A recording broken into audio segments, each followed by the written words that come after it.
Stanislav, can you give us an overview how to properly prepare for the interview in the US Embassy? With pleasure, guys. Today I'm going to tell you the exact things that you have to do, you can do, how to prepare, what to do on interview, and how to address all these issues. Also, in this video, you will be able to learn how to get a free evaluation on the visas that I specialize in. Those are the talent visas, national interest waiver visa, and business and investment visas. Let's go! Hello, my dear friends. I'm Stanislav Shamayev, a licensed business immigration and corporate attorney in Miami, Florida. Today, a good content is coming at you.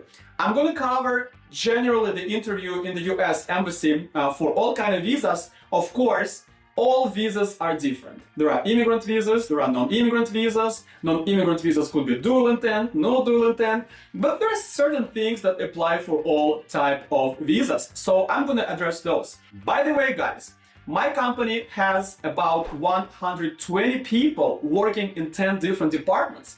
And one of the departments is committed to doing the work only with the embassies. For those teams, they heavily and narrowly and deeply specialized on helping you with the embassy. That's one of the benefits you get working with my corporation. And if you do work with my corporation or you'll do it in the future, you don't really need to watch this video because they will prepare you, we will rehearse, you'll be given all the documents, all the guides, so you will be golden. But for the rest of you, stay tuned, sit down, take a pen, take notes, and let's do that. I'm going to address 5 main topics. Topic number 1, your documents, your case and preparation of those documents. Do not rely on the immigration officer in the embassy to have your case ready, although they do have your case. But sometimes they just disregard it and they didn't print it out, they couldn't print it out, so you must have all the documents with you. If it's a tourist visa, if it's O1 visa, if it's L1, if it's EB1A, national interest waiver, bring your case with you. That's number 1. Also, in the same thing, make sure you know every single document in that package and have it organized the way you can pull it out within seconds. If you start doing this, I'm sorry, officer, just one moment. Or I think it's right here. Oh, maybe this. The officer lost you, got irritated. That's not going to be good. You must have tabs. You know where which document is, so you will open, pull it out, give it to the officer. Okay, you don't need it. The next one, pam, pam, pam. Not only you might have to do this, but also it looks good. You look prepared, like you know your stuff. So this is very important. Your whole case, knowing your case, and being able to pull out any document within seconds. Number 2, typical mistakes that happen on interview or while you're preparing for the interview. And mistake number 1, guys, it's the biggest. Inconsistencies in your documents. Of course, when I prepare your documents, there will be no inconsistencies, okay? Of course, if you work with me, you have nothing to worry about, but there might be the documents you filed in the embassy before you filed this case. And that's usually the tourist visa, maybe the student visa, some other type of visa. Make sure that all information from those filings match exactly up to the time when it was filed what is in the new filing. Because if you call yourself marketing specialist in this company and then you call yourself PR specialist in a different filing, we all know it's the same, but it's inconsistency and it affects the credibility. And we're going to talk about credibility in a second. That's the main mistake. Within one filing, inconsistencies, different names, different companies, different years, different days, different whatever, right? Everything should be all the same, all in the same format and consistent with prior filings if there were any. Don't be afraid to show, if it's the case, your financial status, okay? Your properties, your assets, your possessions, and talk about this. Talk about that to show your non-immigrant intent if you have the non-immigrant visa. Talk about your travel history, right? And do it fast. Do it while you can, because those interviews, they're typically very, very short. The mistake number 2 is not being able to articulate your financial status, your financial capability to be ready for the visa that you're applying for. Doesn't really apply to immigrant visas because it doesn't really matter, but all non-immigrant visas, this is a good habit to show that you're financially stable. The key things at the interview. Guys, there is one main thing that you have to follow. You need to establish the credibility with the immigration officer, because you may have a lot of documents, and if the officer does not believe you, it's not going to work. You may have no documents, but you're very credible, and the officer is going to give you the approval. So how to do that? Well, do not answer just yes or no to the question. Don't just mumble. Articulate your words, be confident, know your case, be calm, and project that calmness, that credibility, that confidence in you, okay? It still doesn't guarantee you're gonna get approved, but at least you get the best chances at that. And when you get to ask the question, you stating in your DS-160 you're coming to the US between October 13th and October 20th of 2025. That's a yes or no question, but guys, once you get the question, you can really quickly get to the point of why you're coming to the US, and it's more about tourist visa, but it's a good example, right? Use it, okay? Don't just say, yes, that's where I'm coming. Yes, officer, I'm gonna be here for the week because I'm planning to meet with potential clients from a company. I'm gonna stay in a Hollywood area in a Circle Hotel because it's close to the office of one of the potential clients.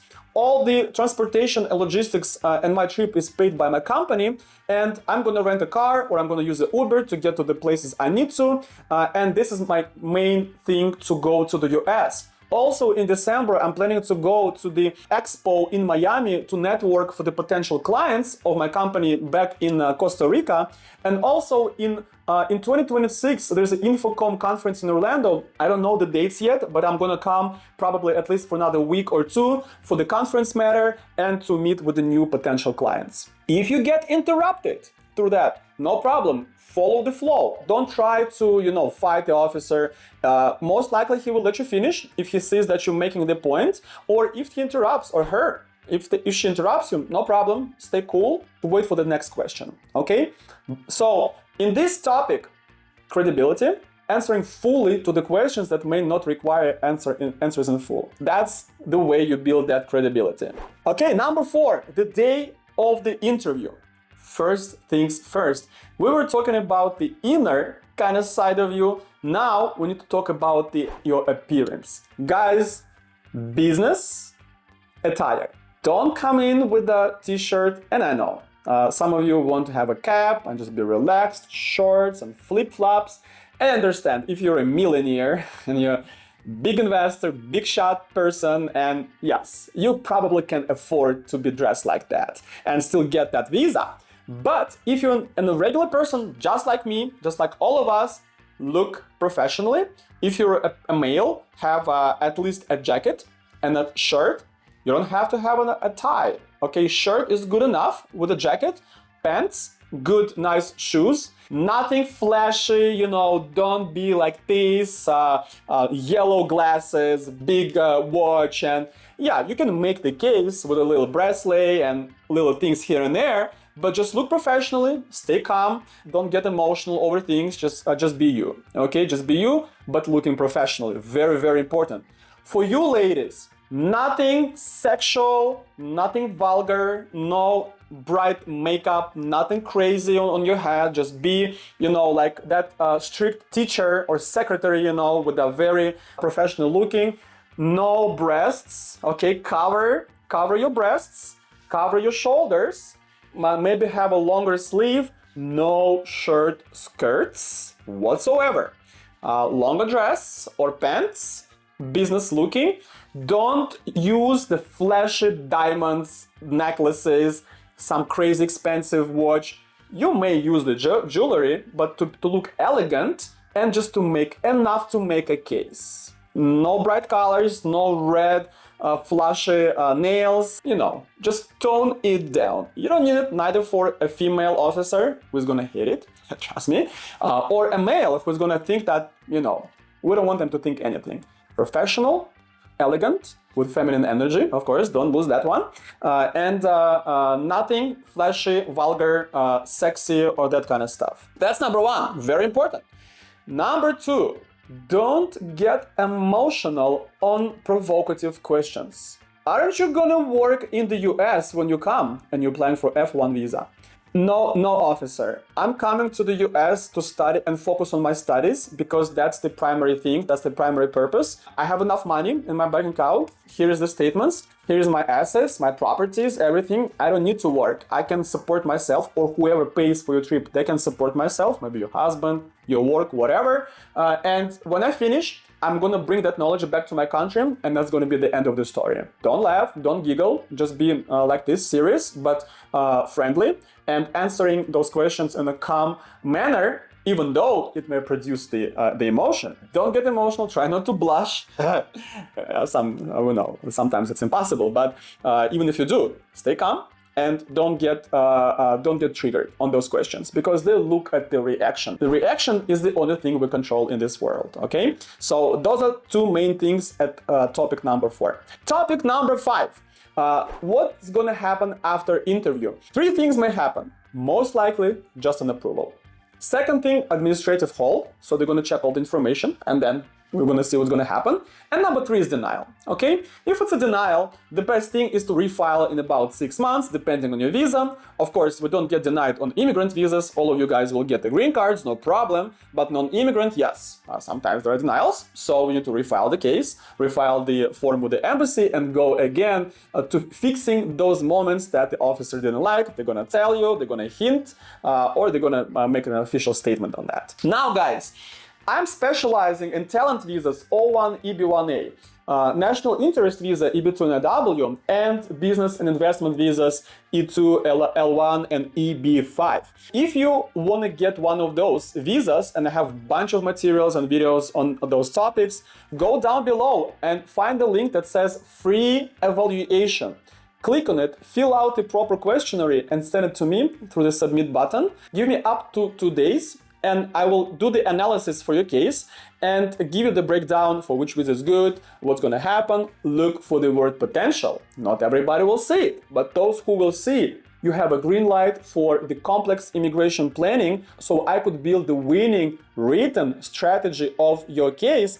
And the third step would be starting following the strategy with my team with a complete case filing for the next 6 months and getting it approved. Smash the like button if you enjoyed this video. Do the free evaluation right now. Do not wait.